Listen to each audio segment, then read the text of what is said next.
Assalamu alaikum. My name is Sifa Mahmood, AP1770054, and the topic assigned to me for the course PhD 705 is Rubella Vaccine. Starting off with the introduction for Rubella virus, it is basically also known as the germ measles. It is an acute, self-limiting, contagious viral infection seen most often in children and adolescents infected with Rubella virus. The pathogenicity or toxicity is basically there's a mild infection characterized by rash starting on the face and gradually spreading to the feet. Fever, lymphadenopathy, and other flu symptoms such as coughing, sore throat, and sneezing are mostly observed. Older children and adults may experience joint involvement and purpuric rash. Rare complications include encephalitis, thrombocytopenia with hemorrhagic manifestations, neuritis, conjunctivitis, and otitis. Individuals are infectious up to 7 days before the onset of the rash and up to 7 days after its disappearance. Now coming to Rubella vaccine. Rubella vaccine aims to prevent rubella. The vaccine is effective 2 weeks after a single dose and produces a seroconversion rate of about 95%.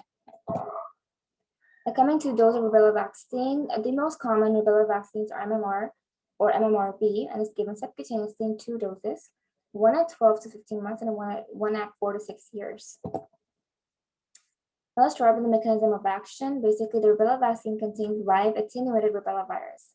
Live vaccines are whole cell vaccines, meaning the entire virion is used to create the vaccine.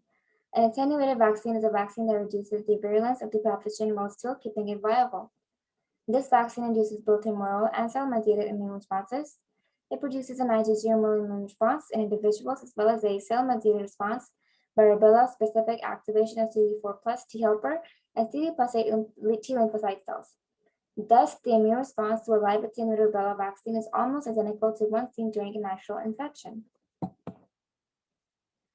For drug-drug interaction, we have here that some products that may interact with this vaccine include drugs that weaken the immune system, including abatacept, cyclosporine, tacrolimus, cancer chemotherapy, corticosteroids such as prednisone, and immune globulin. This vaccine may interfere with certain laboratory tests, which include TB skin tests, possibly causing false test results.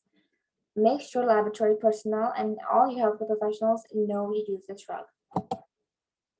The most common adverse effects of rubella vaccine are fever, mild rash, joint tenderness, lymphadenopathy, hypersensitivity reactions, small risk of febrile seizures.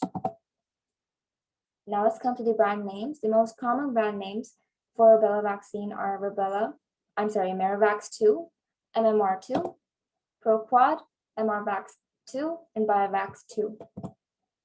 Starting with the case study, basically there's a 25-year-old woman in her second trimester of pregnancy.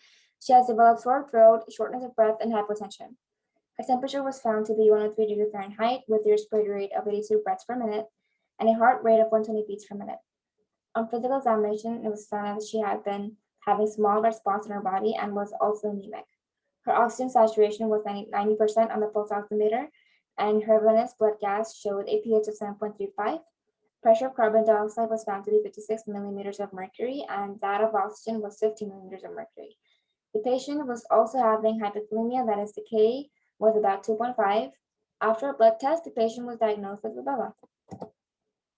Let's begin with the SOAP notes. The subjective here is that subjective was presenting complaints of sore throat, coryza, fever, and rash. Objective is that there was found weakness, low blood pressure, tachycardia, tachypnea, and dehydration. Assessment, as we already know, is rubella. The plan we've made is that we're going to give the patient IV hydration, potassium replacement, oxygen inhalation, IV paracetamol as per needed, and we're going to check the TPR after every 4 hours. Gargles with warm water and tincture is also recommended. Now for the precautions. Before receiving the vaccine, tell your healthcare professional if you are allergic to it, or to eggs, or if you have any other allergies. This product may contain inactive ingredients such as neomycin, which can cause allergic reactions or other problems. Talk to your healthcare professional for more details. Before receiving this vaccination, tell your healthcare professional your medical history, especially of current fever or illness, immune system disorders such as due to HIV infection, certain cancers such as leukemia, lymphoma, cancer radiation treatment, low platelet counts, brain disorders, or blood plasma transfusions. Tell your healthcare professional if you are pregnant or plan to become pregnant. This vaccine should not be given if you are pregnant. It may harm an unborn baby. Avoid getting pregnant for 4 weeks after receiving this vaccine. Talk to a healthcare professional for details. The Rubella vaccine virus passes into breast milk. It is unknown if the measles or mumps vaccine virus passes into breast milk. Consult your healthcare professional before breastfeeding. Thank you very much.